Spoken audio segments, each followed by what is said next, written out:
umubare w'abahitanywe na serwakira Kenneth muri Mozambique mu mpera z'icyumweru wageze kuri 38. Gitezwe ko uwo mubare uziyongera mu gihe hakomeje kuba imyuzure mu bice byari byakozweho na serwakira Idai byari bikirimo kwisubira. Umurwa mukuru wa Libya Tripoli wibasiwe n'ibitero by'indege mu ijoro ryo kwa gatandatu, mu gihe ingabo zihanganye na guverinoma za General Khalifa Haftar zikomeje kugaba ibitero ku murwa mukuru.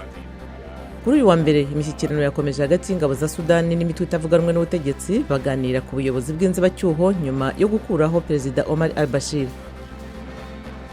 Kudurumbanya amatora byatangiye ejo ku cyumweru mu gihugu cya Benin bitewe n'uko nta mukandida n'umwe uturuka mu mashyaka atavuga rumwe n'ubutegetsi uri ku rutonde rw'abadepite. Naho muri Afurika y'Epfo kuwa gatandatu bizihije imyaka 25 ishize ingoma y'abagashakabuhake isezerewe.